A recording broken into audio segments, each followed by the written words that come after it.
Всем привет! Сегодня фильм «Дьявол носит Прада», 2006 год, режиссер Дэвид Френкель, одноименная книга Лорен Вайсбергер. Бюджет 35 миллионов, сборы 326 миллионов. В главных ролях Мэрил Стрип, Энн Хэтэуэй, Эмили Блант. Сюжет. Энди Сакс, начинающая журналистка, приехала в Нью-Йорк, живет с молодым человеком, Нейтом, и ищет работу. И находит ассистентка главного редактора Миранды Присли в журнале «Подиум». В ее обязанности входит покупка кофе, выполнение всевозможных поручений от доставки очередного номера журнала домой к Миранде до поиска неопубликованной рукописи Гарри Поттера для ее дочек-близнецов. И все это в кратчайшие сроки. Энди была серьезной девушкой, и, как она выразилась, тряпки ее совершенно не интересовали. То есть она была человеком, далеким от мира моды. Но, работая в модном журнале, ей пришлось этим миром заинтересоваться. Ее преображение было великолепным.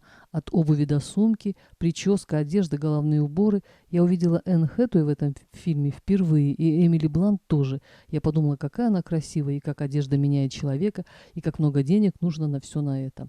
Когда-то давно модные красивые вещи невозможно было купить в магазине, но их можно было сшить или связать, но обувь сам не сделаешь. Помню, я училась в институте, и мне нужны были зимние сапоги.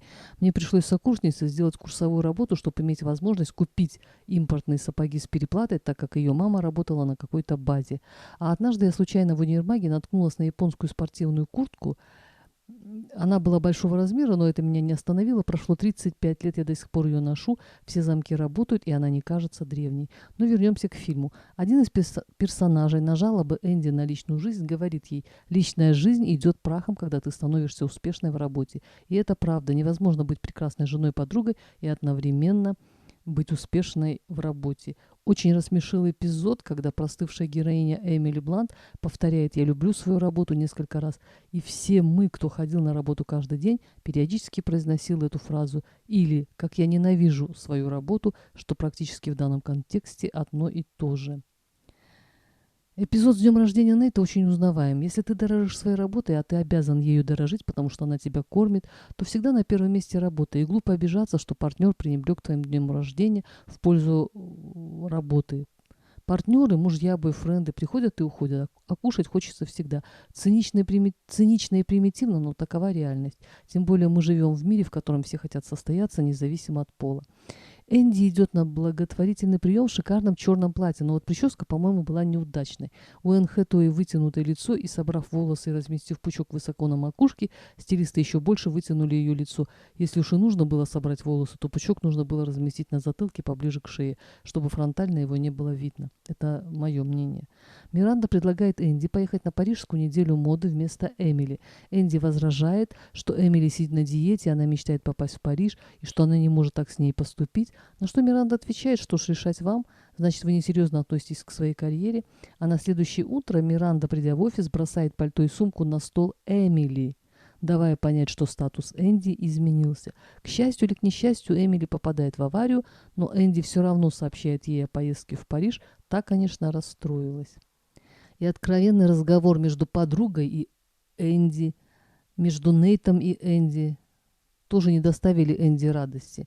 Они упрекали ее, что она сильно изменилась, что она раньше смеялась над всем этим, теперь она стала частью этого глянцевого мира.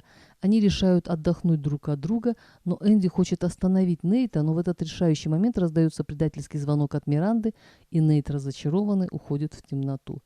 Миранда не исключение. Успешная женщина на грани развода, карьера или семья. Очередной муж забежал, сетует Миранда. Энди, проведя ночь с одним из персонажей в Париже, узнает, что Миранду хотят заменить и хочет срочно сообщить об этом боссу. Но та все знала и предложила конкурентке другую, баснословно оплачиваемую должность, перед которой та не могла устоять. Кстати, эту должность должен был получить Найджел, один из сотрудников подиума. И когда Энди говорит Миранде, что она так не смогла бы поступить с Найджелом, та отвечает: «Вы уже так поступили с Эмили, вы выбрали карьеру». «А что, если я не хочу так жить, Миранда?» Какие глупости, все хотят быть на нашем месте. И когда, выходя из машины и очутившись перед камерами репортеров, Миранда оборачивается и не видит подле себя Энди, она звонит Энди, а та с улыбкой выбрасывает телефон в фонтан. Потом состоится встреча с Нейтом и диалог. Я была не права, я отступилась от друзей ей и предала то, во что верила, и во имя чего? На что Нейт отвечает: во имя тряпок, блузок, сумок, туфлей. «Прости меня». Ней дает ей понять, что их отношений может быть продолжение. Потом диалог с Эмили. «Не бросай трубку, я привезла из Парижа кучу платьев, мне некуда их носить, не заберешь ли ты их?» Потом случайная встреча с Мирандой, и они встретились взглядами. Энди подняла руку в приветствии, Миранда, не ответив, садится в машину, но в машине она тепло улыбается. Кстати, Миранда дает положительную характеристику Энди, когда та устраивается в серьезное издательство. Мэрил Стрип такая разная, но всегда великолепная. Фильм женский, без рыданий, переживаний, красивый. Любая женщина хотела бы выглядеть так, как Энди, иметь красивые наряды, обувь, быть ухоженной, сделать карьеру, но наверняка при этом быть одинокой. Не все выбирают этот путь. Каждому свое. На этом все сегодня, на сегодня. Всем пока.